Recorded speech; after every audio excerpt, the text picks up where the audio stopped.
Сәлем достар, менің каналыма қош келдіңіздер. Бүгін сіздермен өте дәмді үй жағдайында жасалынатын 20 минутта дайын болатын наггетсидің рецептін ұсынатын боламын.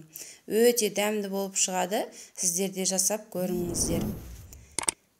Видеоны толықтай қарап, менің арнама тіркеліп қоюды ұмытпаңыздар. Алдымен тауықтың төс етін жақсылап жуып тазартып аламыз. Содан соң бөліктерге бөліп аламыз. Қалауларыңызша кессеңіздер болады. Мен осылай ұзынша қылып турап алдым. Барлығын асықпай жақсылап кесіп аламыз.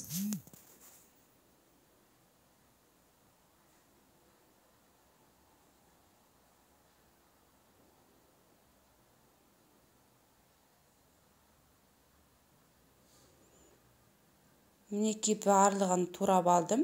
Енді үстіне паприка, қызыл бұрыш, дәміне қарай тұзымызды саламыз және сұйық май немесе оливковый май құйып жіберсеңіздер болады.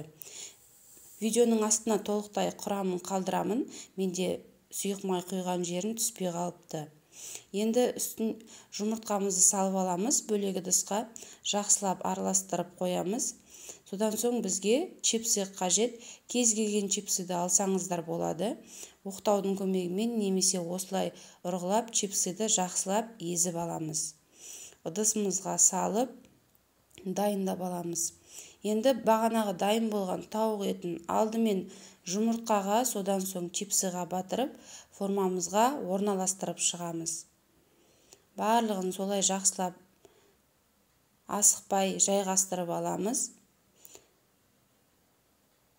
Ең оңай жасалатын әдіс, сіздерде жасап көріңіздер, ұнайтынына сенімдімін.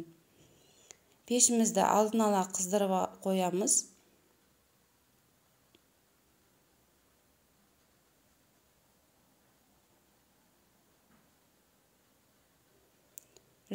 градуста 15 минутта салып аламыз.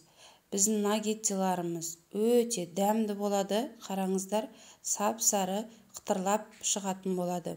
Сіздер де жасап көріңіздер. Видеоны толықтай қарағандарыңызға рахмет. Сіздермен болған Нұрия Амангелді. Ас болсын. Каналыма тіркеліп қоюды ұмытпаңыздар.